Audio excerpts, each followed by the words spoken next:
현재 트럼프 대통령이 한국에 대한 압박에 실패를 인정하지 않고 계속해서 한국을 압박하며 굴복시키려고 하고 있습니다. 트럼프 대통령은 한국인 엔지니어들을 불법적으로 구금을 한 것도 모자라 한국에 3,500억 달러의 터무니없는 보조금을 강요했고, 이에 더해 관세 인상과 H-1B 비자에 대한 수수료를 100배로 인상하겠다는 말도 안 되는 정책을 밀어붙였는데요. 그러나 이러한 한국에 대한 압박은 한국의 천재적인 발상 한 번으로 아예 오히려 모든 손실이 일본으로 가게 되는 결과를 낳았고, 트럼프가 한국을 공격할수록 뜬금없이 일본 경제만 괴멸 직전까지 몰리며 오히려 한국은 상당한 이익을 보는 결과만 맞이하게 되었다고 합니다. 그렇다면 도대체 한국이 어떤 묘안을 냈길래 미국이 한국에 압박을 가할수록 한국은 천문학적인 경제적 이익을 보게 되는 것일까요? 안녕하세요. 제 이름은 다니엘 브룩스이고 저는 백악관에서 미국 안보 책임자로 일하고 있습니다. 저는 그동안 수많은 미사일 경보, 사이버 침입, 끝없는 무역 분쟁 등 엄청난 위기 상황들을 목격했지만 조지아에서 한국 엔지니어들의 구금으로 촉발된 혼란은 그 중에서도 가장 치명적이었습니다. 첫 번째 보고서가 책상 위에 내려졌을 때는 저는 거의 현실을 부정했죠. 메모는 일상적인 비자 집행이라고 주장했습니다. CNN 앵커들은 정색한 얼굴로 그 문구를 반복할 뿐이었죠. 폭스뉴스는 이를 절차적인 불편이라고 불렀습니다. 워싱턴 포스트는 이를 서울의 과잉 반응이라고 비난하기도 했어요. 저도 그렇게 믿고 싶었습니다. 하지만 세부 사항은 계속 저를 긁었습니다. 한국인 엔지니어들은 서류 미비 이민자나 수상한 계약자가 아니었습니다. 현대 자동차와 같은 회사에서 파견한 엔지니어들로 미국의 요구에 따라 미국의 수십억 달러 규모의 공장을 건설하고 파견 온 사람들이었죠. 그럼에도 불구하고 그들은 범죄자처럼 사슬에 묶여 조롱당하고 행진했습니다. 다니엘, 당신은 너무 심각하게 받아들이고 있네요. 제 동료 중 한 명이 웨스트 윙에서 웅크리고 있는 동안 중얼거리더군요. 제가 그런가요? 저는 더 가까이 기울이며 대답했습니다.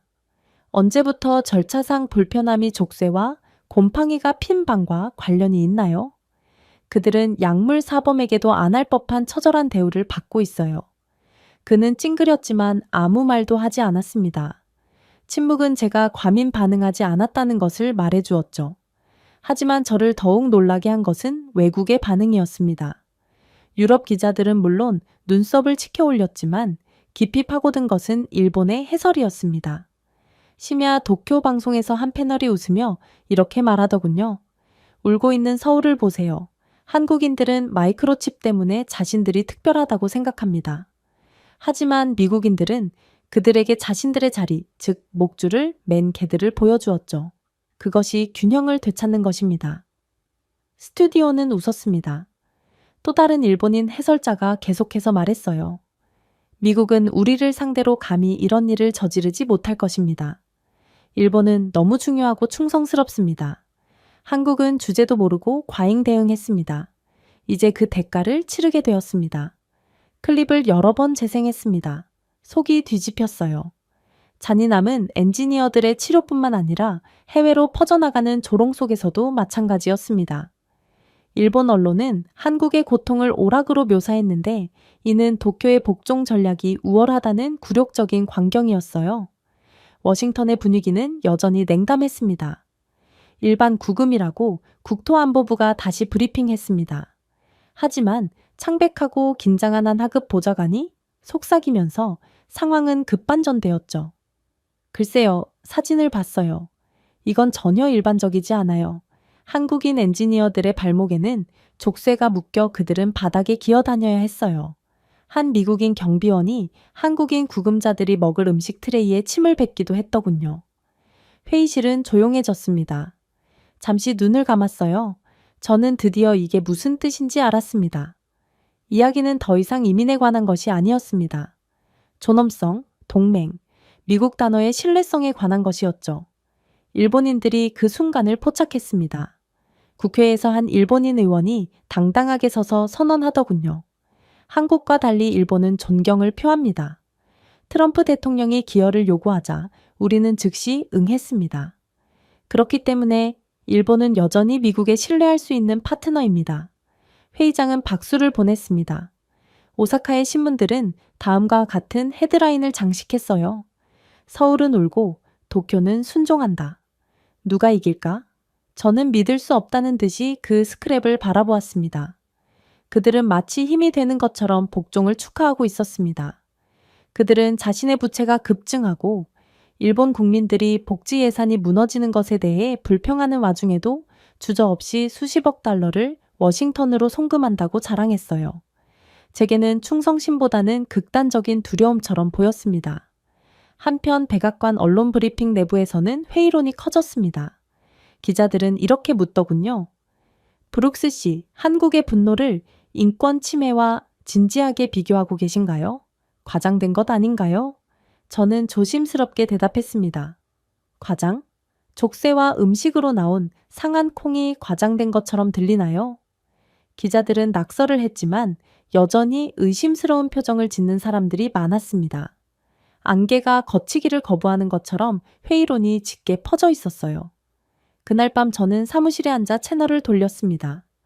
일본 네트워크는 허리를 굽힌 한국 엔지니어들의 이미지를 계속 재생하며 미국 관리들 옆에서 웃고 있는 자국의 세련된 외교관들과 대조했습니다. 그리고 한 일본인 진행자는 조롱하듯 말했죠. 한국은 저항하고 수치심을 느낍니다. 일본은 순종하고 명예를 누립니다. 명예? 웃을 뻔했어요. 언제부터 승인을 구걸하는 것이 자랑스러움의 배지였나요? 그렇게 새벽에 저는 국방부 직원들과 보안 통화에 참여했습니다. 한 장군이 중얼거리더군요. 이건 정말 미친 조치예요. 미국이 동맹국에게 이런 행동을 한 역사는 단 한 번도 없어요. 그것도 동맹국 중에서도 가장 중요한 한국을 상대로 이런 짓을 벌이다니 한국이 엔지니어를 전부 철수시킨다면 미국은 몇 달 안에 반도체 공급망의 절반이 무너진다는 것을 모르고 계신 건가요? 그럼 트럼프는 그렇게나 중요한 한국을 도대체 왜 조롱하고 있다고 생각하시나요? 제가 물었습니다. 의존을 인정하는 것은 파트너를 비웃는 것보다 더 나쁘기 때문입니다. 라고 그는 한숨을 내쉬었어요. 제가 들어본 것 중 가장 냉소적이면서도 잔인하게 정직한 말이었습니다. 한편 일본 관리들은 워싱턴을 위해 사실상 무대에서 공연을 하고 있었습니다. 그들은 열성적인 학생들처럼 고개를 끄덕이며 미국산 옥수수와 대두의 신규 구매를 약속했습니다. 도쿄 내각은 한국이 철수하면 부족한 부분을 메우겠다라고 선언하기도 했죠. 하지만 모든 경제학자들은 일본이 한국 반도체나 배터리를 대체할 수 없다는 사실을 알고 있었습니다. 일본은 그저 고개를 더 깊이 숙이고 더 활짝 웃으며 워싱턴의 결정에 복종할 뿐이었죠. 아이러니가 저를 찌르는 것을 느꼈습니다. 한국은 맹목적인 복종을 거부한 것에 대해 굴욕을 당하고 있었습니다. 하지만 일본은 자발적으로 굴욕을 당하고 있었습니다. 그날 늦게 저는 복도에서 2명의 백악관 인턴이 대화를 나누는 것을 우연히 들었습니다. 일본 언론을 보셨나요? 트럼프를 행복하게 하기 위해 수십억 달러를 지불한다고 자랑하고 있습니다. 네, 다른 사람이 대답했습니다. 강도를 당한 것을 스스로 축하한다고 상상해 보세요. 그들의 웃음은 씁쓸하고 긴장되었습니다. 그들은 일본을 조롱한 것이 아니라 우리가 지켜보는 가운데 서커스가 일어나도록 내버려둔 우리 자신을 조롱한 것이었어요. 주말이 되자 처음 느꼈던 회의로는 확실해졌습니다. 구금은 우연이 아니었습니다. 조롱은 무작위가 아니었죠. 그리고 워싱턴에 항복하면서 서울을 조롱하는 일본의 태도는 힘이 아니었습니다. 충성심을 가장한 절박함이었습니다. 그리고 얼마 안가 더욱 충격적인 상황이 터지게 되었죠. 러트닉 상무부 장관이 연단으로 걸어가면서 브리핑실 내부가 조용해졌던 것이 기억납니다. 카메라가 번쩍이고 보좌관들이 신경질적으로 몸을 흔들며 모든 기자는 한국에 대한 철강 할당량이나 농업 분쟁에 약간의 조정이 있을 것으로 예상했어요. 대신 러트닉은 판사가 선고를 내리듯 손을 들었습니다. 한국은 즉시 3,500억 달러의 보조금을 지급해야 합니다. 그렇지 않다면 모든 수입품의 25%의 관세를 부과하겠습니다. 이 말은 망치로 깨진 유리처럼 공중을 강타했습니다. 잠시 동안 브리핑장에 있던 모든 사람들은 제대로 들었는지 확신하지 못한 채 쳐다보기만 했어요. 한 기자는 그가 100만 달러라고 했나요? 3,500억 달러라고 했나요? 라고 속삭였습니다. 또 다른 기자는 아니요, 그는 3,500억 달러라고 했어요. 그리고 그는 진심이었어요. 라고 대답했죠. 경제학자들은 계산기로 달려갔습니다. 몇 분 만에 네트워크의 그 규모를 보여주는 차트가 표시되었습니다. 한 애널리스트는 서울이 이 금액을 지불하면 국가는 하루아침에 무너집니다. 외환 보유고가 고갈되고 통화 가치가 하락하며 신용등급이 폭락할 거예요. 라고 설명했습니다. 그의 동료는 수요가 아니라 정책 복장을 한 집행통지서라고 암울하게 덧붙였습니다. 신문들은 이 부조리를 조롱했습니다. 캐나다의 한 사설은 이것은 거래가 아닙니다. 이것은 몸값입니다. 라고 조롱했어요. 파이낸셜 타임즈 헤드라인은 갈취의 수확, 전부 지불하거나 더 지불하세요. 라고 외쳤습니다. 심지어 미국 언론도 이러한 천문학적 숫자가 어떻게 합리적인 전략에 도움이 되는지 설명하기 위해 고군분투하며 몸부림쳤습니다. 일부 앵커들은 애국적인 회전을 시도했지만 불씨는 눈에 띄었죠. 서울에서는 즉각적인 반응이 나왔습니다. 한국의 장관들은 책상을 내리치고 의원들은 긴급회의를 요구했으며 국민들은 분노에 휩싸였습니다. 한 한국 관리는 주먹을 불끈 쥐고 우리는 거지가 아닙니다. 우리는 주체가 아닙니다. 존엄성을 팔아 생존을 사지 않겠습니다. 라고 외치더군요. 한 인터뷰에서 한국인 어머니는 자녀의 미래는 협상 카드가 아니라고 외쳤습니다. 한국 텔레비전의 경제학자들은 미국에 항복하는 것은 국가 붕괴를 촉발할 것이라고 경고했습니다. 우리가 오늘 돈을 지불한다면 국가는 파괴되고 맙니다. 하지만 저항한다면 적어도 우리에게 내일은 주어집니다. 라고 한 베테랑 교수가 말했어요. 한국의 분위기는 일본과는 달리 분노하며 단호했죠. 한편 도쿄에서는 다른 극장이 열렸습니다. 미국은 일본에 조용히 비슷한 최후 통첩을 보내며 정중하게 파트너십 안정화 지급이라고 부르는 5,500억 달러를 요구했습니다. 그리고 서울과 달리 도쿄는 거의 즉시 항복하더군요. 48시간 만에 일본 관리들은 전신 송금을 발표하고 동맹을 칭찬하며 미국 외교관들 옆 무대에서 깊은 절을 했습니다. 도쿄의 한 헤드라인은 인내력을 위한 동맹, 일본은 회복력의 모델을 보여준다라고 선언하기까지 하더군요. 하지만 회복력은 예비비를 고갈시키고 더 많이 빌리고 사회 프로그램을 낭비하는 것을 의미했습니다. 비평가들은 회복력은 항복을 뜻하는 화려한 단어일 뿐이라고 중얼거렸죠. 그러나 일본 정부는 복종이 애국심이라고 주장했습니다. 일본 해설자들이 저항하는 서울을 조롱하면서 아이러니는 더욱 깊어졌습니다. 인기 심야 패널에서 한 일본인 해설자는 한국인은 가난하기 때문에 지불을 거부합니다. 그러나 일본은 강하고 부유하기 때문에 지불하죠. 라고 비웃었습니다. 또 다른 게스트는 우리는 유연성을 보여줍니다. 한국은 고집을 부립니다. 어느 쪽이 살아남을지 맞춰보세요. 라며 비웃었어요. 일본의 웃음소리는 부채로 구매한 생존율이 여전히 감소하고 있다는 사실을 모른 채 화면에 울려 퍼졌습니다. 오사카의 한 타블로이드 헤드라인에는 이렇게 적혀 있더군요.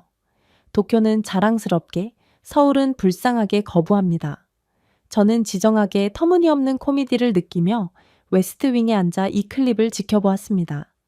파산하는 국가는 인내심으로 축하받았고 존엄성을 지키는 국가는 나약하다고 조롱받고 있다니 이건 너무도 아이러니한 상황이었죠.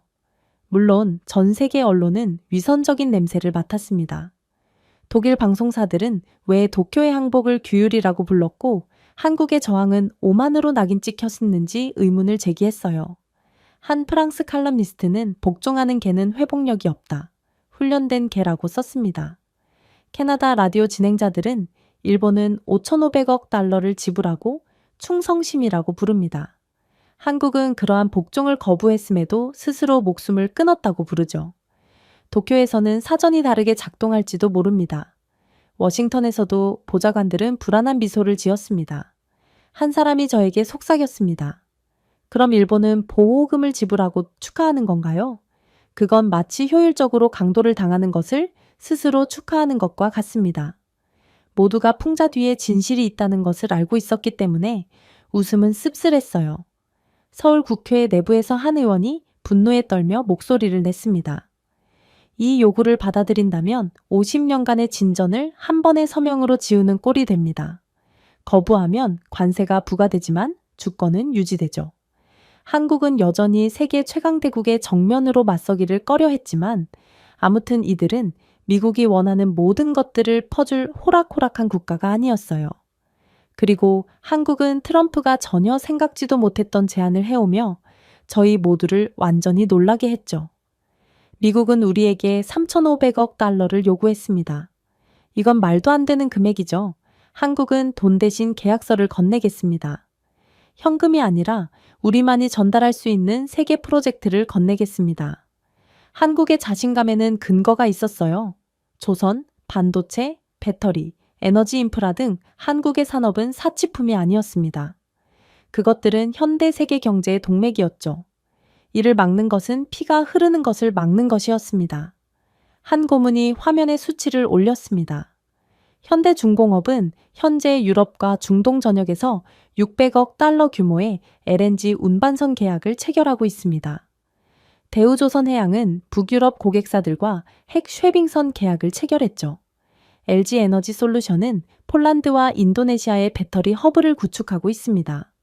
삼성 SDI와 SK온은 유럽의 전기 모빌리티 중추를 공급하고 있습니다. 그는 잠시 멈춰서며 수치를 유지했습니다. 이러한 프로젝트의 절반이라도 방향을 바꾸거나 지연시키면 그 영향은 국경을 훨씬 넘는 산업에 타격을 줄 것입니다. 맞습니다. 한국처럼 전방위적인 기술력을 확보한 국가는 존재하지 않았고 이건 그야말로 전 세계에서 한국만이 할 수 있는 제안이었던 거였죠. 베를린에서 독일 경제학자들은 서울의 아이디어를 매료되어 분석하기 시작했습니다. 프랑크푸르터 알게마인의 차이퉁에 따르면 중도국이 시위가 아닌 공급망의 지렛대로 갈취에 저항한 것은 이번이 처음입니다. 한국은 항복을 제공하는 것이 아니라 필수 불가결한 기술에 기반한 새로운 형태의 협상을 제공하고 있습니다. 라며 감탄의 반응을 보였어요. 프랑스 텔레비전 진행자들은 밤늦게까지 토론을 벌였습니다. 한 진행자는 이것은 천재적인 일입니다. 라고 외쳤습니다. 그들은 말합니다. 우리는 돈을 지불하지 않겠지만 우리의 조건에 따라 실제로 필요한 것을 세상에 제공할 것입니다. 저는 대서양 건너편 백악관 상황실에 앉아 엇갈린 감정으로 이 보고서를 들었어요. 한 직원은 만약 한국이 미국을 떠난다면 우리 자동차 제조업체가 무너집니다. 전기차 생산이 중단되고 말 거예요. 라고 속삭였습니다. 또 다른 직원은 긴장한 듯 대답했죠. 더 나빠요. 한국산 반도체가 없으면 미국 방위산업체는 첨단 무기를 만들 수 없습니다. 사탕을 기다리는 아이들처럼 한국 칩을 기다리는 로키드 마틴을 상상해 보세요. 방은 조용해졌습니다. 모두가 그것이 사실이라는 것을 알고 있었어요. 한국의 자신감은 어려운 수학에서 비롯되었습니다. 한국산 LNG 운반선 한 척으로 유럽 3개 도시에 1년 동안 전력을 공급할 수 있는 충분한 연료를 운송할 수 있었습니다. 현대의 선박이 없으면 출하량은 정체되고 에너지 비용은 치솟으며 겨울에는 전 세계가 진동하고 말 거예요. LG에너지솔루션의 기가 팩토리 한 곳에서 연간 50억 달러 상당의 배터리를 생산했습니다. 이러한 배터리가 없었다면 포드, GM, 폭스바겐은 몇 달 만에 40%의 생산량 감축에 직면하게 되죠. 삼성 SDI에 고밀도 셀이 없다면 미국의 대규모 항공 프로젝트는 그대로 중단되고 말 것입니다. 그리고 SK온의 공급 라인이 없다면 조지아와 같은 미국주에서는 취소된 인프라의 수십억 달러의 손실이 발생하게 되겠죠. 워싱턴의 자체 분석가들은 예상치를 제시했습니다. 수치는 잔인했습니다. 한국 철수로 인한 미국 제조업 손실, 첫 해 1,200억 달러, 한국과의 파트너십 중단으로 인한 일자리 손실, 10개 주에서 9만 개, 칩 수입 중단으로 인한 잠재적 GDP 위축, 1분기에만 0.8%. 국방부 브리핑 노트는 한국산 반도체 없이는 미사일 유도 시스템이 준비 일정을 맞출 수 없습니다. 예상 운영 지연 최소 12개월. 초강대국으로서 이러한 말은 충격적이었습니다. 그만큼 미국은 한국의 기술에 전적으로 의존하고 있었고, 한국은 그러한 사실을 미국에 상기시켜 줌으로써 꿈속에 빠져있는 트럼프를 보고 현실로 돌아오라며 일침을 가한 거였거든요. 한편 도쿄에서는 아직도 상황 파악을 못한 일본인 해설자들이 조롱을 시도했습니다. 한 일본 앵커는 한국인들은 허세를 부린다 라고 비웃었어요. 그들은 미국과 대결을 할 여유가 없어요. 결국 한국은 워싱턴의 테이블로 돌아갈 것입니다. 또 다른 앵커는 일본은 진정한 회복력을 보여주고 있습니다.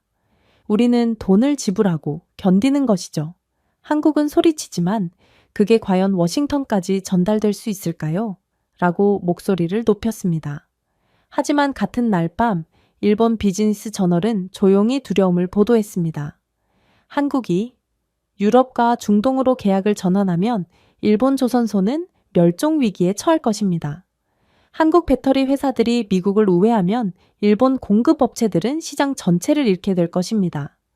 그러나 가장 소름 돋는 부분은 따로 있었어요. 그건 유럽의 반응이었습니다. 한 프랑스 무역부 장관은 기자들에게 한국은 갈취를 기회로 전환했습니다. 오만함 없이 강점을 보여줍니다. 라고 말했습니다. 독일 경제학자들은 이를 훌륭한 체스 행보라고 설명했죠. 투자자들은 한국의 방향 전환 계약으로 인한 이익을 기대하며 한국 주식에 자본을 쏟아붓기 시작했습니다. 서울거래소는 하루 만에 5% 급등했고 월가는 취소된 프로젝트의 부담에 떨었습니다. 한 백악관 보좌관이 브리핑 후 저에게 쓴소리로 말했습니다. 그들은 우리에게 논리를 사용하고 있습니다. 돈을 주는 대신 우리 산업을 하나하나 분해하고 있죠. 최악의 부분은 효과가 있다는 거죠.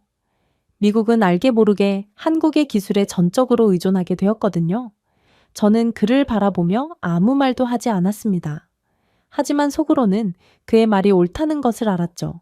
심지어 이젠 한국 기업들도 호락호락하지 않았어요.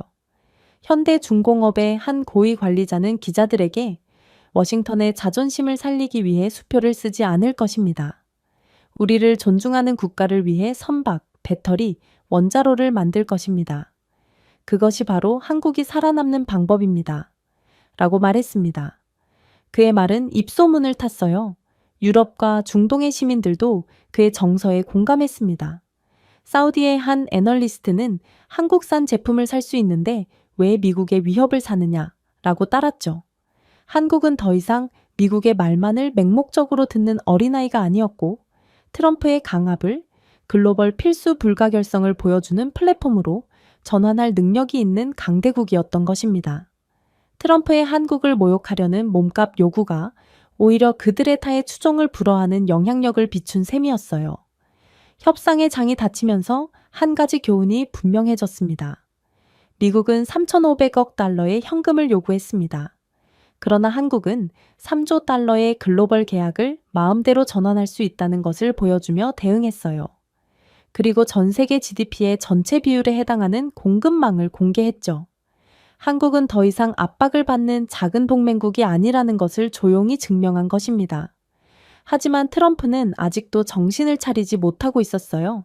그는 한국의 대응을 그냥 허세라고 생각했는지 한국은 3,500억 달러를 지불하지 않았으니 한국산 철강과 반도체에 대한 관세 인상을 발표했거든요. 그리고 그날 로즈가든 행사는 마치 승리 퍼레이드처럼 보였습니다. 트럼프는 주먹으로 허공을 때리며 우리는 미국 일자리를 보호할 것입니다. 라고 자랑했습니다. 지지자들은 환호했고 카메라가 작동했고 저녁 앵커들도 같은 후렴구를 패러디했어요. 하지만 이 광경 뒤에는 백악관 안에 있던 우리 모두가 뭔가 잘못되었다는 것을 알고 있었습니다. 우리는 3,500억 달러를 요구했지만 한국은 이를 거부했고 이제 관세가 깨질 것이라고 생각했습니다. 하지만 한국은 아무도 예측하지 못한 것을 선택했는데 그들은 관세를 받아들이고 물러난 거였어요. 서울 내각은 차분하게 우리는 몸값을 지불하지 않을 것입니다. 미국이 25% 관세를 고집한다면 미국이 그 대가를 치르게 됩니다. 우리는 우리를 공정하게 대우하는 국가로 공급망을 전환할 것입니다. 처음에는 이 논리가 노련한 경제학자들조차 놀라게 했습니다. 처벌을 피하는 대신 처벌을 받아들이는 이유는 무엇일까요? 하지만 한국의 전략은 단순한 산술이었습니다. 3,500억 달러를 지불한다는 것은 즉각적인 붕괴를 의미했습니다. 미국이 25%의 관세를 부과한다면 한국은 그냥 미국으로의 공급을 끊으면 됐어요. 한국은 그저 유럽, 중동, 아세안으로 수출을 전환하면 이 관세가 무력화할 수 있고 그렇게 된다면 손실이 통제되었거든요. 이건 전 세계가 원하는 세계 최고 수준의 기술력을 자신하는 국가만이 할 수 있는 계산이었습니다. 물론 도쿄는 여전히 한국을 조롱했습니다. 일본 평론가들은 한국인은 돈을 지불하기에는 너무 가난해서 고집스러운 자존심을 선택합니다. 일본은 돈을 지불하고 신뢰를 확보함으로써 진정한 힘을 보여줍니다. 라고 웃으며 말했죠. 그러나 그들의 웃음소리는 공허하게 들렸습니다. 몇 주 만에 일본의 5,500억 달러 규모의 충성금 지급으로 예비비가 고갈되고 예산 삭감이 강요되었습니다. 일본 병원은 예산 부족으로 인해 병동을 폐쇄하고 인프라 프로젝트가 중단되었으며 가정에서는 세금이 급증했습니다. 도쿄의 비즈니스 저널은 외환 부족에 대해 속삭였어요. 일본 정부는 인내심을 설파했지만 시민들은 비굴하게 말했습니다. 그때쯤이면 평범한 상점 주인들도 우리 아이들의 미래가 사라지는 동안 일본 정부는 워싱턴의 위안만을 사고 있네요. 라고 씁쓸하게 인터뷰했죠. 미국은 첫날만큼은 자신들이 승리한 것처럼 속삭였습니다. 관세가 일자리를 구합니다. 라고 헤드라인이 장식했어요. 철강 노동자들은 녹슬지 않은 마을에서 깃발을 흔들며 자랑스러운 포즈를 취했습니다. 하지만 월스트리트 분석가들은 더 깊은 곳을 바라보며 몸을 떨었습니다. 한 사람은 CNBC에서 누가 한국 대신 칩을 만들고 누가 한국 대신 첨단 철강을 제조할지 설명할 수 있을까요? 관세는 공장을 짓지 않습니다. 공급망을 망가뜨릴 뿐이죠. 라고 직설적으로 물었습니다. 당시 그의 말은 아무도 듣지 않았습니다. 그러나 며칠 후 모두가 그의 말이 어떤 의미를 갖는지 이해하기 시작했죠. 인텔의 조용한 붕괴가 시작되었습니다. 관리자들은 배송 지연을 공개하면서 이사회는 혼란으로 변했습니다. 한 임원은 한국형 디램과 낸드가 없으면 서버 업그레이드가 무기한 중단됩니다. 라고 인정했어요. 이번 달 마감 기한을 지키지 못해 인텔은 약 20억 달러의 계약 손실을 입었습니다. 테슬라는 다음으로 충격을 느꼈습니다. 일론 머스크는 회의실로 뛰어들어 종이를 테이블에 부딪혔어요. 배터리 공급이 목 졸라매고 있습니다. 한국산 셀은 테슬라 생산 라인의 거의 70%의 전력을 공급했습니다. 관세가 수십억 달러 추가되고 한국 기업들이 조용히 유럽으로 배송을 전환하면서 테슬라의 분기별 예상 배송량은 30% 급감했어요. 분석가들은 한 분기에 80억 달러가 넘는 피해를 계산했습니다. 한 엔지니어는 한국산 배터리 없이는 전기차 혁명을 일으킬 수 없다 라고 중얼거렸습니다. 그러자 보잉이 등장했습니다. 이 거대 항공사는 동체와 고강도 합금을 위해 한국산 특수강에 크게 의존하고 있었어요. 그러나 관세로 수입이 막히고 한국이 사우디아라비아와 독일로 공급을 옮기면서 보잉의 생산 라인은 얼어붙었습니다. 분노한 이사회 멤버가 테이블을 두드렸습니다. 150억 달러에 달하는 지상 항공기 계약 12건을 주시하고 있습니다. 이해하시나요?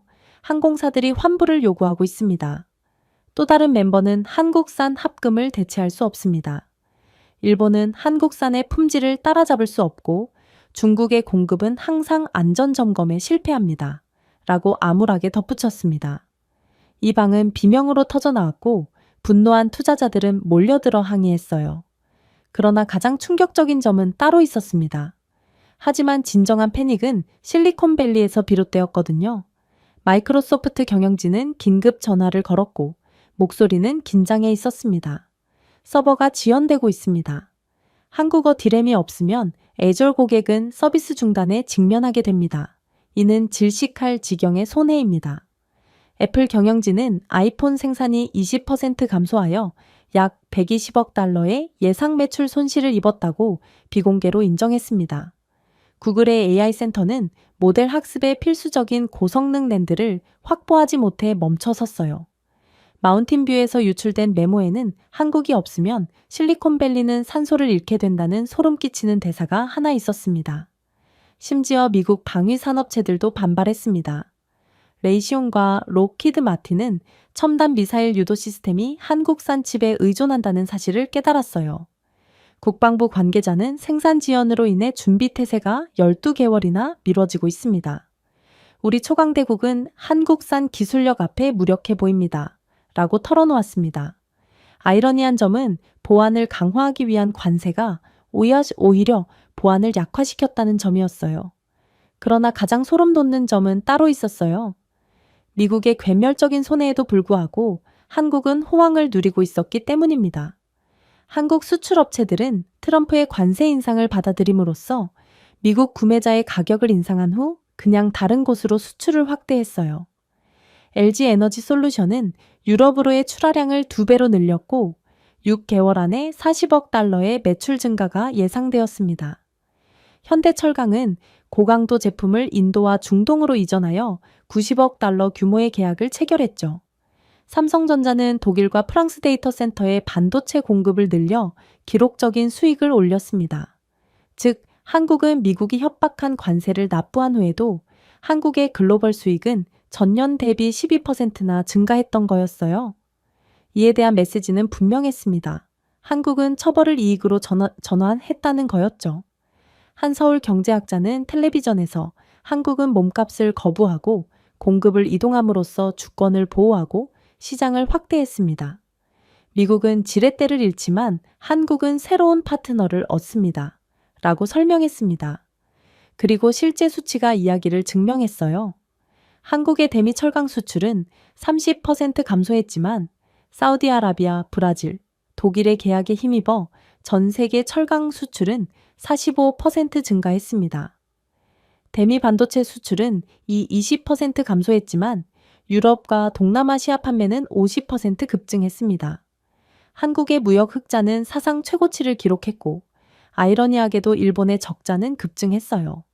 특히나 미국은 이대로라면 1년 만에 거의 1,500억 달러의 제조업 생산성 손실을 입을 것으로 전망되었기에 그야말로 발등에 불 떨어진 상황이었죠. 무엇보다도 일본의 고통은 참을 수 없게 되었습니다. 5,500억 달러에 달하는 충성금으로 비축량은 고갈되었지만 일본의 주요 상품에 대한 관세는 여전히 남아 있었거든요. 일본 시민들은 더 높은 세금을 내고 임금은 정체되었으며 일본 기업들은 자원을 수입하는 데 어려움을 겪었습니다. 한 씁쓸한 일본 기자는 우리는 보호를 위해 비용을 지불하고 사슬을 받았습니다. 라고 썼습니다. 한때 조롱받았던 서울의 결정은 이제 일본과 비교하면 빛을 발했어요. 도쿄의 복종은 쇠퇴를 샀지만 서울의 저항은 번영을 산 셈이었어요. 저는 워싱턴에서 긴급하게 실리콘밸리 CEO들과 긴급 컨퍼런스 콜에 참석했습니다. 줄은 여전히 열광적인 목소리로 윙윙거렸어요. 팀 쿡의 어조는 날카로웠습니다. 우리는 한국 없이는 작동할 수 없습니다. 한국 반도체가 없으면 애플은 수십억 달러의 출혈을 일으킵니다. 구글은 구글의 서버는 매일 질식하고 있습니다. 우리의 AI 프로젝트는 계산 중에 얼어붙습니다. 아이러니는 참을 수 없었습니다. 대신 한국을 처벌하기 위해 고안된 관세가 미국의 목을 조르고 있었어요. 공장은 유유 상태가 되었고 CEO들은 분노했으며 투자자들은 도망쳤습니다. 한편 서울의 산업은 기록을 경신했습니다.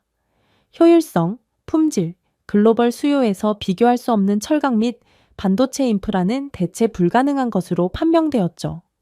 그리고 이렇듯 트럼프가 한국에 미국도 의존하게 만드는 강력한 기술력을 무료로 전 세계에 홍보해준 덕분에 한국은 계속해서 더 많은 계약을 이어나갈 뿐이었어요. 일본도 중국도 미국조차도 포스코 제철소나 삼성칩, 팹의 정밀도를 재현할 수 있는 나라는 없었고 결국 한국이 만드는 것은 단순한 상품이 아니라 현대 문명의 토대였다는 것이 드러났습니다. 그리고 트럼프는 이제 한국이 없다는 데서 발생한 막대한 손해를 도저히 감당하지 못하겠는지 충격적인 발표를 하기 시작했죠. 이미 일본에 대한 5,500억 달러를 압박했던 트럼프 행정부는 특별 방위, 기여금, 농산물 수입 연장, 일본을 뼛속까지 무너뜨린 새로운 재정 보증 등 더 많은 것을 요구했거든요. 이 모든 것은 일본이 너무 쉽게 굴종하며 트럼프에게 자신들이 만만하다는 인식을 심어주었기에 일어난 일이었습니다. 백악관 보좌관마저 브리핑에서 더 이상 협상이 아닙니다. 추출입니다. 라고 속삭였을 만큼 이건 너무나도 불공정했죠. 그럼에도 일본 정부는 거의 망설이지 않았습니다. 24시간 만에 일본 관리들은 미국의 요청에 대한 규정 준수를 발표하고 워싱턴에 또 다른 자금을 송금했거든요. 경제학자들은 이 수치의 숨을 헐떡였습니다. 이미 250%에 달하는 일본의 GDP 대비 부채 비율은 급등했습니다. 복지 예산은 줄어들고 사회 프로그램은 사라졌으며 엔화의 가치는 급락했어요. 일본 시민들은 물가가 상승하고 저축이 사라지고 인프라가 썩는 모습은 실시간으로 진행되고 있었습니다. 국제신문들은 이러한 일본의 굴종을 날카로운 풍자로 조롱했습니다.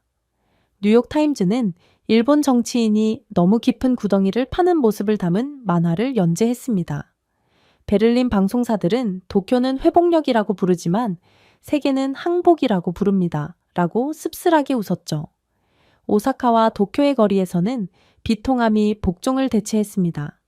소상공인들은 세금 인상에 대해 불평했고 학부모들은 학교 예산 축소에 대해 걱정했으며 병원은 비용 절감을 위해 직원을 감축했습니다. 한 일본 시민은 텔레비전에서 우리는 워싱턴에 돈을 주고 국민을 굶긴다 라고 중얼거렸어요. 그러나 정부는 수능이 지혜라고 주장했습니다. 총리 연설에서는 동맹에는 희생이 필요하다야 라고 반복했죠. 그러나 시민들은 희생이 노예가 되었다는 진실을 알고 있었고 워싱턴은 끝없이 요구했습니다. 한편 역시나 서울의 분위기는 매우 달랐습니다.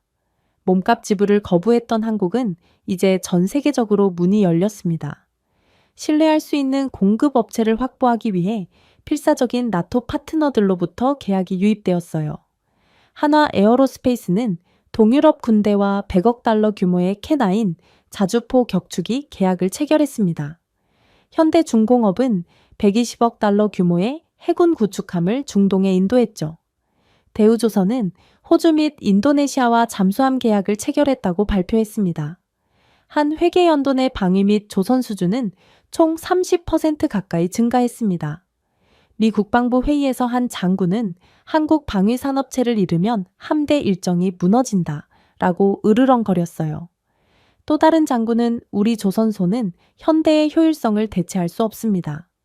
한국이 만든 구축함의 비용은 40% 더 저렴하고 수명은 20% 더 오래 갑니다. 라고 인정했죠. 아이러니는 잔인했습니다. 한국을 처벌하려는 미국의 시도는 해외에서 한국의 기술을 더 탐나게 만들었을 뿐입니다. 유럽 분석가들은 미국이 그들을 밀어내면 나토는 그들을 열렬히 받아들일 것이라고 속삭였죠. 수치는 대조를 더욱 극명하게 그렸습니다. 일본은 트럼프의 협박이 시작된 직후 외환 보유액과 신규 부채를 거의 7천억 달러나 잃었습니다. 반면에 한국은 신규 방위 및 조선 수주에서 500억 달러 이상의 이익을 얻었죠. 한국의 해군 함정 수출은 35% 증가했고 일본 조선소는 18% 감소했어요.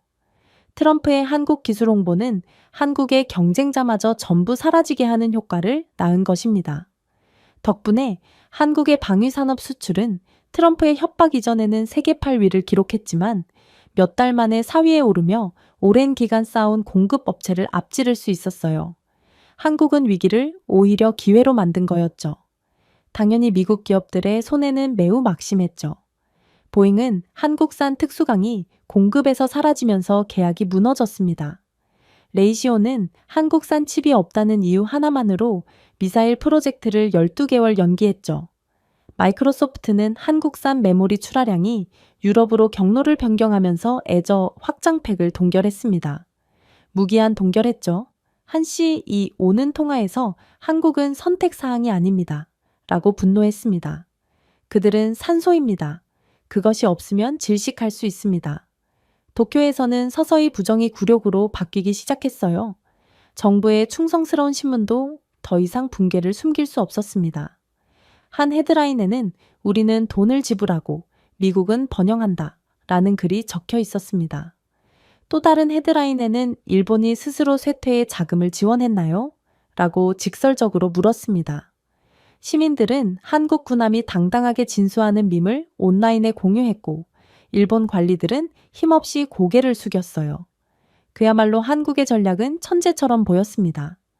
관세 인상을 수용하면서도 공급을 전환함으로써 한국은 금융 붕괴를 피할 수 있었습니다.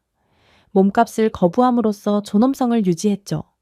국방과 조선 분야에서 세계 최고 수준의 기술을 활용하여 미국의 실수와 일본의 항복으로 개방된 시장을 점령했습니다. 그리고 전 세계가 한국에 주목했어요. 프랑스 국방부 장관은 한국은 품질, 속도, 비용 효율성을 누구도 따라올 수 없다라고 선언했습니다. 독일 총리는 그들의 조선은 단순한 산업이 아니라 글로벌 안보를 위한 인프라라고 덧붙였어요. 사실 일본이 한국처럼 자신감을 내보였다면 일본은 한국과는 완전히 다른 결과를 냈을 것입니다. 왜냐하면 한국의 기술력은 미국이 꼼짝 못하도록 만드는 세계 최강이었고 따라서 이러한 트럼프의 협박에 맞불을 놓는 전략은 오직 한국만이 가능한 전략이었거든요. 일단 한국의 기술 인프라만 봐도 그렇습니다. 포스코의 제철소는 잠수함과 항공모함에 매우 중요한 내구성 면에서 타의 추종을 불허하는 합금을 생산했거든요. 현대의 조선소는 자동화 기능을 갖춘 선박을 건조하여 비용을 30% 절감할 수 있었습니다. 한화의 자주포 시스템은 매우 발전하여 전자제품을 통합하여 나토 장교들마저도 한국 제품이 미국 제품보다 우수하다고 속삭일 정도였습니다. 정밀 철강, 최첨단 전자제품, 글로벌 배송 신뢰라는 이 조합을 대체할 수 있는 국가는 없었습니다. 중국은 품질 문제로 늘 실패했어요. 일본은 기술은 있었지만 독립성이 부족했습니다. 미국은 야망은 있었지만 효율성은 없었습니다. 한국만이 모든 것을 제공했죠. 결국 시간이 지나면서 전 세계 여론은 결정적으로 바뀌었습니다. 워싱턴은 무모해 보였고 도쿄는 순종적인 모습이었지만 서울은 빛났습니다. 유럽 시민들은 인프라를 구축하는 한국 건설 업체들을 응원했어요. 중동 정부들은 한국의 신뢰성을 높이 평가했습니다. 아프리카 국가들은 한국 철강 회사들을 초청해 철도를 건설했습니다. 그리고 미국은 일본의 자본을 빨아들여도 도저히 손해를 메꾸지 못하자 트럼프는 또다시 미친 선택을 했죠. 트럼프 대통령이 새로운 선언문에 서명하자 브리핑룸은 카메라로 가득 찼습니다. 우리는 특정 전문직 종사자를 대상으로 하는 H-1B 비자 수수료를 $1,000에서 $10만 달러로 인상합니다. 오늘부터 미국 일자리는 보호될 것입니다. 더 이상 값싼 외국 노동력은 없습니다. 지지자들은 함성을 지르고 깃발을 흔들었고 상무부 장관은 그의 옆에서 자랑스럽게 고개를 끄덕였습니다. 저는 처음에 이건 그냥 정치쇼이고 딱히 신경 쓸 필요가 없다고 생각했어요. 하지만 몇 시간 만에 전 세계는 이것이 훨씬 더 큰일이라는 것을 깨달았어요. 이것은 단순한 행정적 조정이 아니었습니다. 이 지진은 미국 기술 생태계의 근간을 뒤흔든 지진이었습니다. 상황실 안에서 보좌관들이 서류와 휴대폰을 들고 분주하게 움직였습니다. 한 직원이 저에게 속삭이더군요. 이게 진짜라면 미국의 모든 거대 기술 기업이 패닉 모드에 들어갔을 거예요. 또 다른 직원은 이미 그래요. 시스코 사무실에서 전화를 받았어요. 벵갈루루에 있는 H-1B 엔지니어들에게 돌아오지 말라고 했어요. 위험이 너무 높아요. 혼란은 빠르게 확산되었습니다. 수수료가 연간이었나요? 직원당 비용이었나요? 상무부 장관은 연간 부담이 될 것이라고 암시했던 것이 기억났고 결국 미국 기업들은 비명을 질렀습니다. 미국은 분명 한국을 압박하기 위해 이러한 비자 요금에 대한 100배 이상을 발표했지만 이건 아무리 봐도 도끼로 제 발등을 찍은 꼴이었거든요. 자정이 되자 오라클, IBM, 대래 경영진은 미친 듯이 화상회의를 열었습니다. 이게 무슨 뜻인지 이해하시나요? 라고 한 IBM 매니저가 외쳤습니다. 직원을 새로 채용할 때마다 급여를 지급하기 전에 $10만 달러의 비용이 듭니다. 이는 채용 예산을 즉시 파괴하는 것입니다. 오라클의 한 임원은 올해 2,000명의 신규 AI 엔지니어가 필요합니다. 미국인 엔지니어만으로는 숫자를 채우기가 턱없이 부족해요. 수수료만 2억 달러가 들 테죠. 불가능합니다. 라고 덧붙였습니다. 모든 이사회는 패닉에 휩싸였어요. 주주들은 주식을 처분했습니다. 기술 포럼은 믿기지 않는다는 반응으로 떠들썩했죠. 반발은 빠르게 일어났습니다. 뉴욕타임스는 사설에서 지금은 미국이 세계 최고의 두뇌를 거부하는 순간이라고 맹비난했습니다. 워싱턴 포스트는 행정부의 혼란을 혁신을 대가로 한 포퓰리즘이라고 조롱했습니다. 블룸버그는 톤다나 투자자들에게 직설적으로 경고했어요. 캐나다, 유럽, 한국으로의 자본 유출을 예상하세요. 보수 언론도 어려움을 겪었습니다. 폭스뉴스 앵커들은 일자리 보호라는 아이디어에 환호했지만 같은 방송의 경제학자들은 이 정책은 서류 작업으로 실리콘밸리의 목을 조르는 것처럼 보인다 라고 인정했어요. 국제 동맹국들은 시간을 낭비하지 않았습니다. 독일은 4주 안에 AI 연구원을 처리하겠다고 약속하며 가속 과학자 비자를 발표했어요. 프랑스는 파리로 이주한 반도체 엔지니어들을 위해 세금 공유일을 선포했습니다. 캐나다와 호주는 패스트트랙 프로그램을 확대했죠. 하지만 한국은 가장 빠르게 움직였습니다. 서울은 반도체, 생명공학, AI, 사이버 방위 분야의 고급 학위 소지자에게 60일 이내에 거주 승인을 보장하는 글로벌 이노베이션 비자를 공개했거든요. 메시지는 분명했습니다. 미국이 문을 닫는다면 한국은 문을 활짝 열 것입니다. 처음에는 회의론이 여전했습니다. 일부 분석가들은 한국이 진정으로 허브로서 경쟁할 수 있을까요? 인구는 적고 시장은 제한적입니다. 라고 물었습니다. 하지만 한국 관계자들은 자신감 있게 미소를 지었어요. 한 차관은 텔레비전 토론에서 우리 기업이 가장 클 필요는 없습니다. 최고가 필요합니다. 삼성, SK하이닉스, 현대는 이미 핵심 기술을 지배하고 있습니다. 이 조치는 글로벌 연구진을 영입하여 가속화할 수 있는 도구를 제공하게 되겠죠. 그리고 실제로 한국이 이러한 새로운 정책을 공개하자마자 반응은 즉각적이었어요. 미국 입국이 막히거나 어려워진 고급 엔지니어들로부터 엄청난 비자 청원이 들어왔거든요. 그중에는 인도의 반도체 전문가, 유럽의 AI 연구원, 이스라엘의 생명공학 전문가 등이 포함되었습니다. 돈을 주고도 못 데려가는 고급 인재들이 한국의 기술 발전을 위해 몰려든 거였죠. 이로 인한 한국의 경제 수치는 낙관론자들에게도 충격을 주었습니다. 삼성전자는 새로운 외국인 연구원들이 1년 안에 R&D 역량을 15% 늘릴 것으로 예상했습니다.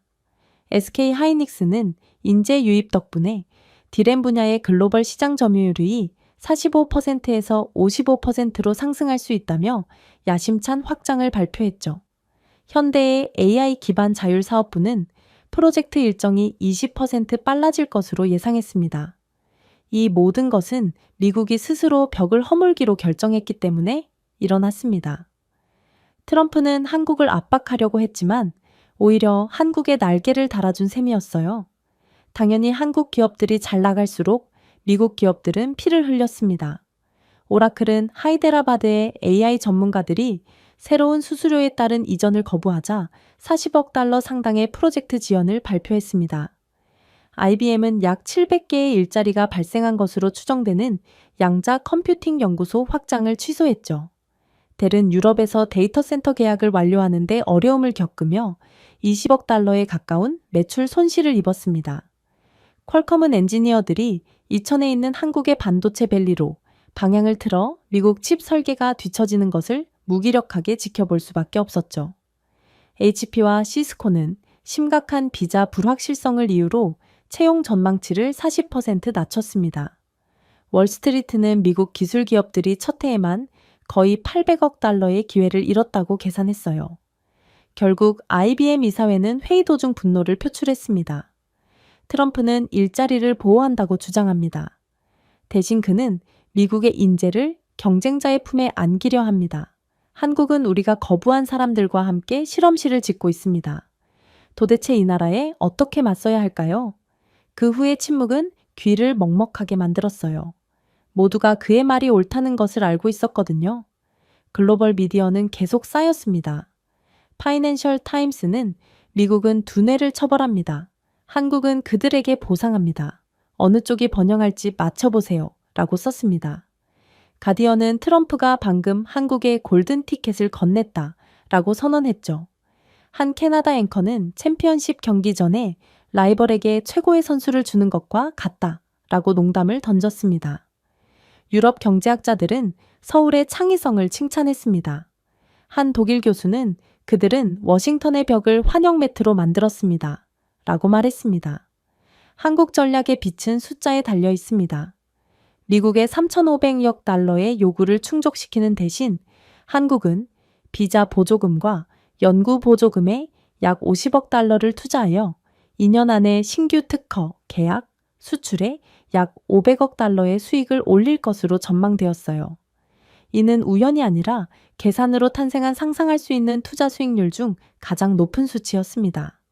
이젠 미 국방부도 걱정하기 시작했어요.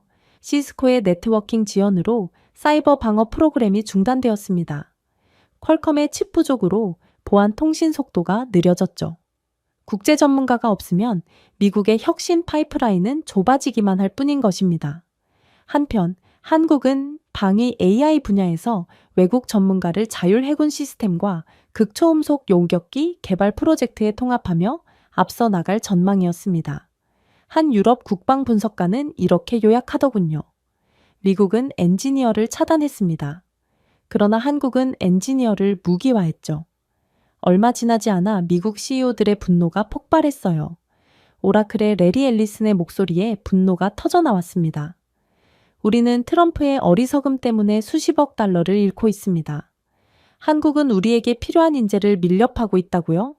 IBM의 지니 로메티 후임자는 수십 년 동안 연구소를 지었는데 이제는 서울로 이사합니다. 이건 광기입니다. 라고 씁쓸하게 덧붙였죠. 대래 한 관계자는 트럼프가 실리콘밸리를 유령의 계곡으로 만들고 있다. 라고 단호하게 결론 지었습니다. 이로써 연말까지의 스코어보드는 부인할 수 없는 수준이었습니다.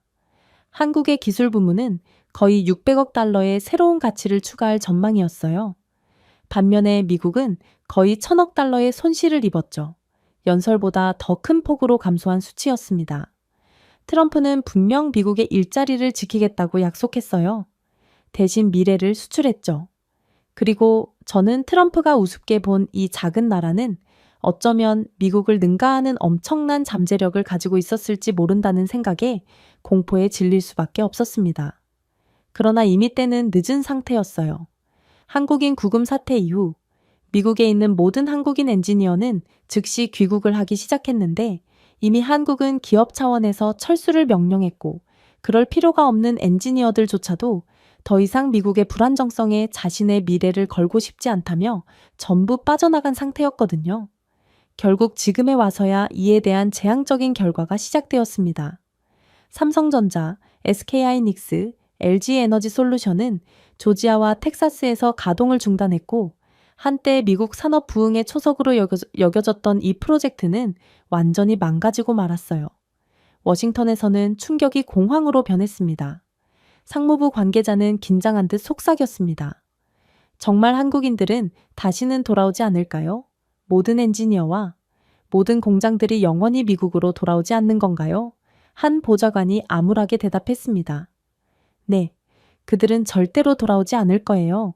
하룻밤 사이에 62억 달러의 프로젝트가 증발했습니다. 백악관은 이를 협상 전술로 일축하려 했지만 조립 라인의 침묵은 그렇지 않았어요. 조지아, 오하이오, 텍사스 주지사들은 분노를 표출했습니다. 조지아 주지사 캠프는 기자회견에서 우리 국민은 빈 주차장이 아닌 일자리를 약속받았습니다. 우리는 고속도로를 건설하고 세금 감면 혜택을 제공하며 노동자를 훈련시켰습니다. 그리고 이제는 사라졌습니다. 일주일 만에 수천 명의 실업자가 발생했다는 말입니다. 오하이오 주지사는 무뚝뚝했습니다. 이것은 단순한 정치가 아닙니다. 이것은 생존입니다. 공장 바닥에서는 분노가 느껴졌어요. 조지아주에서는 미국 기술자들이 침묵의 칩 기계를 응시하며 서 있었고 감독관은 사라진 상태였어요. 한 근로자는 현지 뉴스에 우리는 하룻밤 사이에 모든 것을 잃었습니다. 라고 외쳤습니다. 텍사스에서는 LG의 배터리 시설이 별다른 경고 없이 문을 닫았습니다. 수백 명의 근로자들이 골판지 표지판을 들고 밖에 모였어요. 한국인들은 우리를 위해 땀을 흘렸는데 트럼프는 그들을 내쫓음으로써 우리의 일자리까지 빼앗았습니다. 인터뷰는 소셜미디어 전반으로 퍼져나가며 분노의 폭풍을 일으켰어요. 하지만 가장 큰 충격은 따로 있었어요. 그건 바로 디트로이트의 상황이었죠. 포드와 제너럴 모터스는 한국산 칩이 없다는 이유로 차량 생산을 중단했습니다. 수만 대의 자동차가 공장에서 한국산 반도체가 없다는 이유로 미완성 상태로 방치되었어요. 한 포드 관리자는 이런 상황이 계속되고 있어 매달 20억 달러의 손실을 보고하고 있다라고 인정했습니다. 크라이슬러도 비슷한 재앙에 직면하여 한 분기에 5억 달러의 손실을 보고했죠. 해고 사태가 미시간 전역을 휩쓸었습니다. 대대로 자동차 회사에서 일해온 가족 전체가 실업 상태에 빠졌습니다. 씁쓸함이 거리로 쏟아졌어요. 미시간, 오하이오, 조지아의 공장 밖에서도 시위가 벌어졌습니다. 노동자들은 트럼프는 일자리를 약속했습니다. 대신 분홍색 전표를 전달했습니다. 라고 외쳤습니다. 일부는 관세가 내 일자리를 가져갔다. 라고 적힌 현수막을 들고 있었어요. 뉴스 앵커들은 이 장면을 느린 움직임의 산업 붕괴라고 묘사했죠. 경제학자들은 한국인의 철수로 인해 6개월 안에 거의 12만 개의 일자리가 직접 사라질 거라고 계산했습니다. 공급업체, 계약업체, 서비스 근로자들이 연쇄 반응을 느끼면서 간접 손실은 그 2배로 증가할 예정이었죠. 그러나 아이러니하게도 미국은 불타고 있는 반면 서울은 번영했습니다.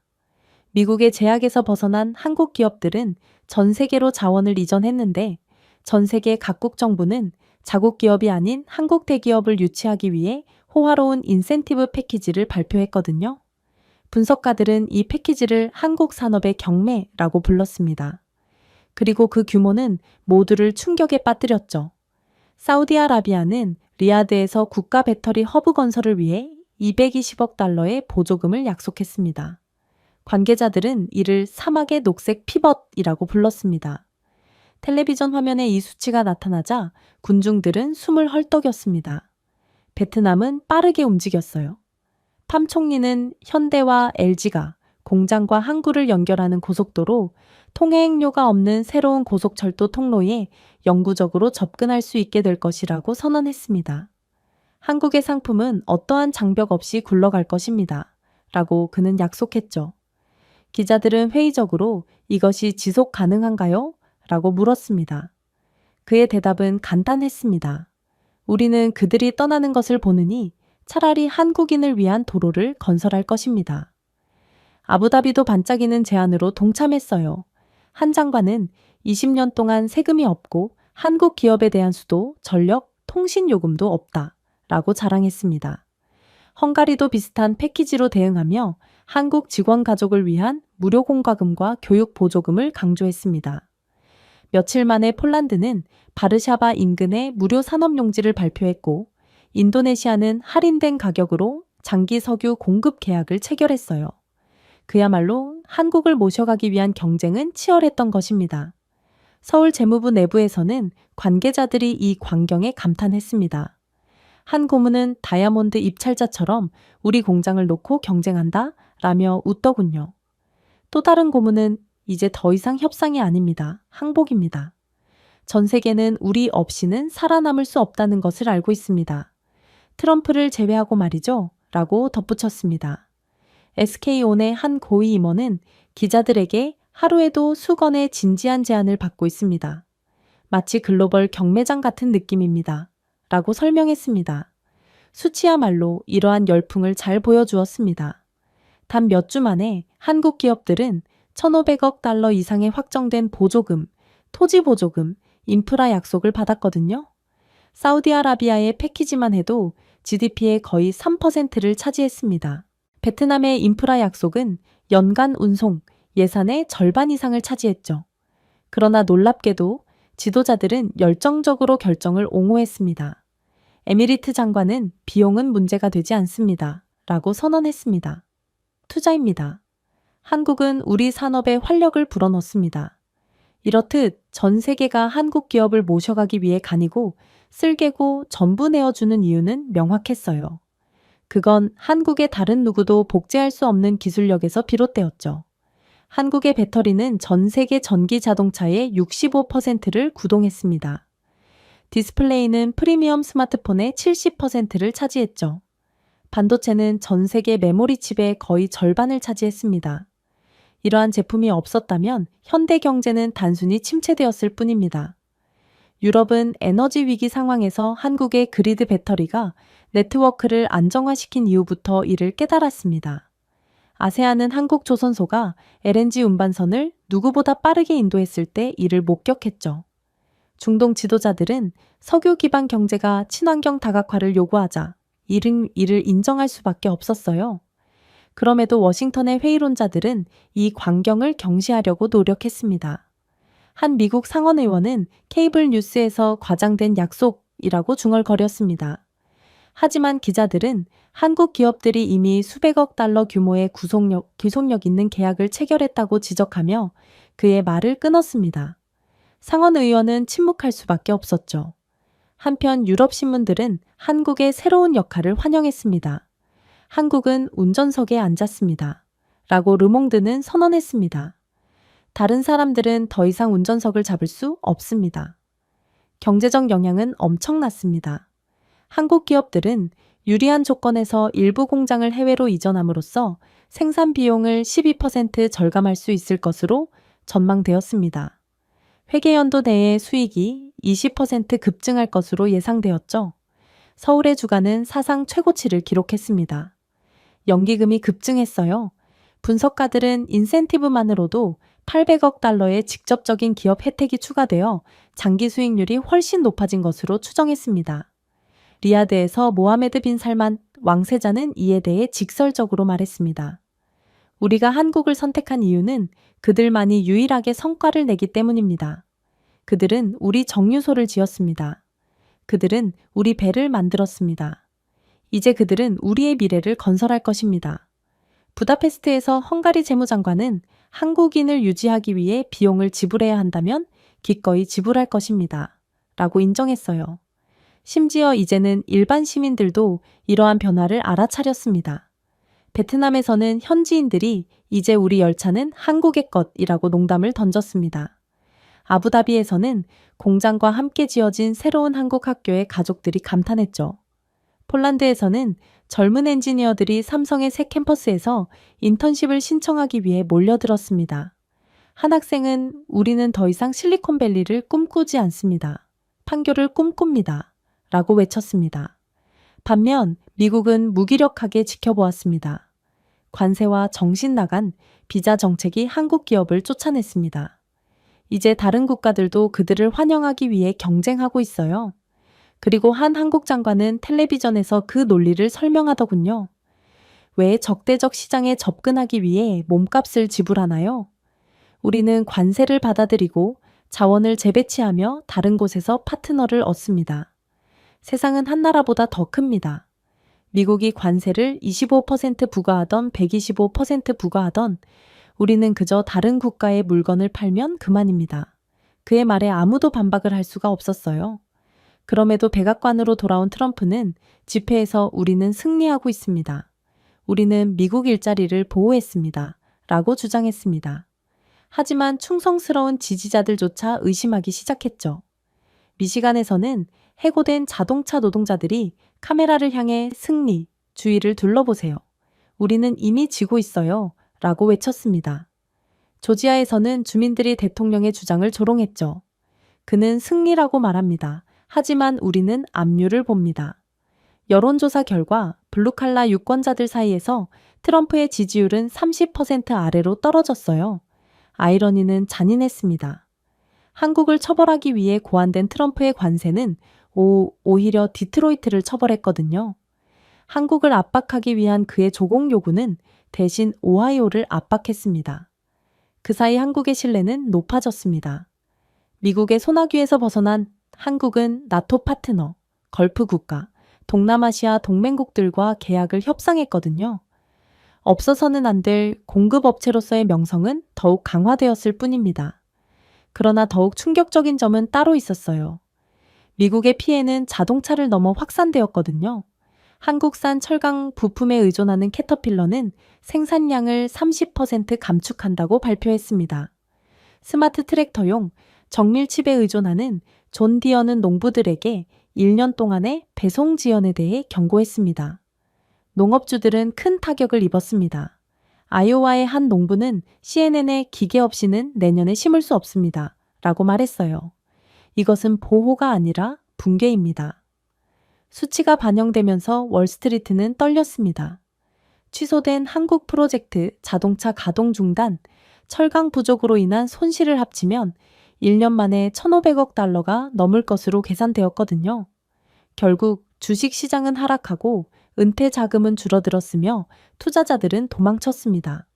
한편 한국의 무역 흑자는 방향 전환된 수출에 힘입어 사상 최고치를 기록했습니다. 서울의 환율은 급등하고 외국인 투자가 쏟아졌으며 미국의 비자 혼란을 피해 글로벌 엔지니어들로 가득 찬 새로운 연구소가 문을 열었습니다. 유럽 분석가들은 한국의 우수성을 칭찬했어요. 한 프랑스 경제학자는 굴욕을 지렛대로 바꿨습니다. 라고 말했습니다. 한 독일 평론가는 워싱턴은 벽을 세웠습니다. 서울은 다리를 세웠습니다. 라고 농담을 던졌죠. 한편 미국의 인명 피해는 무시할 수 없을 정도로 커졌습니다. 미시간주에서는 실업수당이 넘쳐났습니다. 가족들은 주택, 저축, 건강보험을 잃었죠. 시위는 파업으로 번졌습니다. 한 해고 노동자는 우리는 한국의 자동차를 만들며 가족을 부양했습니다. 라고 외쳤어요. 한때 충성스러웠던 트럼프 지지자들조차도 그의 리더십에 의문을 제기하기 시작한 것입니다. 이대로라면 트럼프의 대통령 자리뿐만 아니라 정치 생명까지 위협받을 정도였죠. 그러나 소름 돋는 점은 따로 있었어요. 한국은 멈출 기미를 보이지 않았기 때문이었습니다. 브뤼셀은 200억 달러 규모의 반도체 계약을 체결했습니다. 리야드는 150억 달러 규모의 한국 그린 수소 인프라를 계약했죠. 자카르타는 50억 달러 상당의 방위 전자제품을 구매했습니다. 도대체 왜 미국이 죽을 쓸 때 오히려 한국만 웃을 수 있었을까요? 그 빛은 한국의 독보적인 기술 기반에 있었습니다. 반도체 로직칩, 메모리 모듈, 첨단 센서가 현대 산업의 혈류를 형성했습니다. 한국 기업들은 3나노미터 이하의 노드를 제어했고 다른 어떤 나라도 신뢰성 있게 대량 생산할 수 없는 기술을 개발했습니다. 스페이스X는 이 격차를 가장 먼저 발견했어요. 한국산 복합 소재와 마이크로 컨트롤러가 사라지면서 로켓 프로그램이 중단되었거든요. 일론 머스크는 긴장된 이사회 회의에서 뇌가 빠지면 로켓을 발사할 수 없다 라고 외친 것으로 알려졌습니다. 테슬라 에너지도 비슷한 굴욕을 겪었습니다. 네바다주의 태양광 저장 프로젝트는 한국산 배터리 모듈이 사라지면서 무너졌습니다. 이 모듈이 없으면 단위 효율이 20% 떨어지고 손실액은 18억 달러에 달하며 마감 기한은 증발했죠. 주주들은 한국 셀을 구할 수 없는데 왜 기가 팩토리를 만들었을까? 라고 씁쓸하게 물었습니다. 경영진은 아무 대답도 하지 않았습니다. 한국이 미국을 버린다는 건 그 누구도 예상하지 못한 시나리오였기 때문입니다. 결국 이제는 워싱턴의 분위기는 부정에서 탈진으로 완전히 바뀌었습니다. 텔레비전 앵커들은 더 이상 관세나 승리에 대해 외치지 않았어요. 대신 붕괴에 대해 속삭일 뿐이었죠. 한 기자는 황금 시간대에 미국은 일자리, 동맹국, 신뢰를 잃었습니다. 라고 한숨을 내쉬었습니다. 그리고 이 모든 것은 한때 작다고 불렸던 국가를 과소평가했기 때문입니다. 웨스트윙 내부의 침묵은 참을 수 없었어요.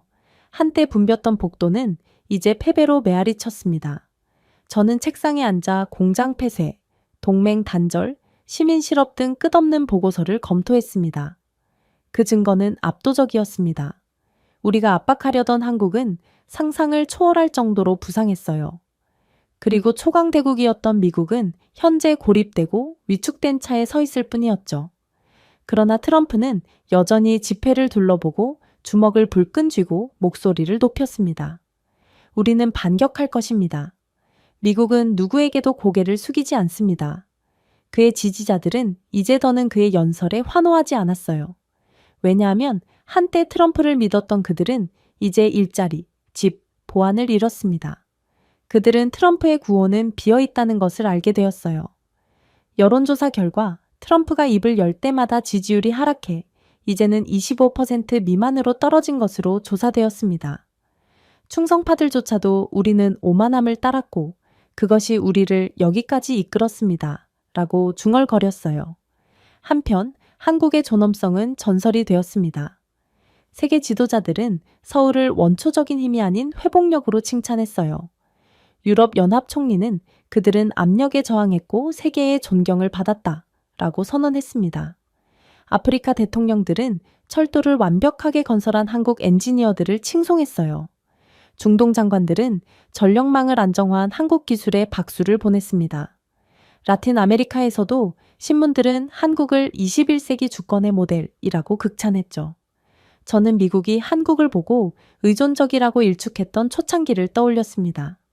우리는 관세, 위협, 최후 통첩이 그들을 굴복시킬 것이라고 믿었습니다. 대신 그들은 모든 타격을 오히려 자신들에게 유리하게 만들었어요. 한국은 공급망을 바꾸고 새로운 동맹을 맺으며 자신들의 이름으로 글로벌 표준을 작성했습니다. 그들은 존엄성이 전략이 될 수 있고 전략이 운명이 될 수 있음을 증명했죠. 덕분에 미국의 비용은 엄청났습니다. 일자리는 수십만 개로 사라졌습니다. 수조 달러에 달하는 산업 계약은 증발했어요. 충성심이 강했던 동맹국들은 서울을 향해 표류했죠. 한때 풍요로웠던 신뢰는 고갈되었습니다. 파트너들이 한국 기술을 선호하면서 군사적 영향력마저 약화되었습니다. 우리는 강갑에 모든 것을 걸고 모든 것을 회복력에 빼앗겼습니다. 물론 미국에 무조건 항복을 외쳤기 때문에 모든 돈이 미국으로 그대로 빨려 들어간 일본보다야 상황이 나았지만 사실상 미국도 일본과 별반 다르지 않은 상황이었어요. 미국의 부도 전부 한국으로 빨려 들어간 것과 다르지 않았거든요. 트럼프는 한국에 대한 공격에 완전히 실패했고 이제 이러한 오만함의 상징이 되었습니다.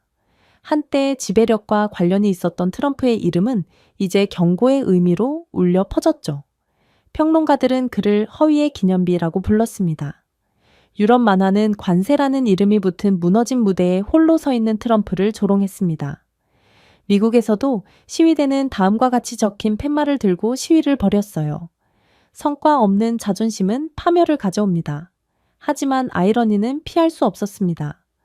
우리는 단순히 한국을 무너뜨리는 데 실패한 것이 아니라 그들이 없어서는 안 될 존재임을 증명했습니다. 모든 제재는 오히려 한국의 세계적인 가치를 확인할 뿐이었어요. 모든 관세는 한국의 대체 불가능성을 드러냈습니다. 모든 모욕은 그들의 위상을 증폭시켰습니다. 그리고 먼지가 가라앉자 진실은 부인할 수 없게 되었습니다.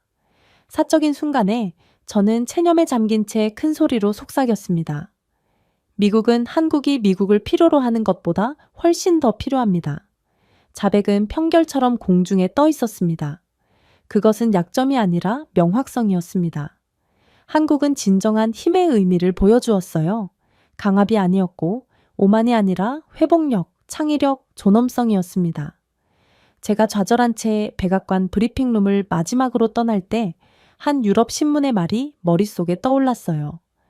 진정한 힘은 결코 위협에 있지 않습니다. 그것은 회복력에 있습니다. 그리고 아마도 그게 마지막 아이러니라고 생각했습니다. 우리는 지배하려고 노력했습니다. 그러나 한국은 그저 오직 우뚝 서려고 했어요. 결국 세상은 우리가 아닌 그들에게 왕관을 넘겨주었습니다. 제가 준비해온 내용은 여기까지입니다. 끝까지 시청해 주셔서 진심으로 감사드리며 여러분들의 구독과 좋아요, 알림 설정은 영상 제작에 큰 힘이 됩니다. 이상 세모튜브였습니다.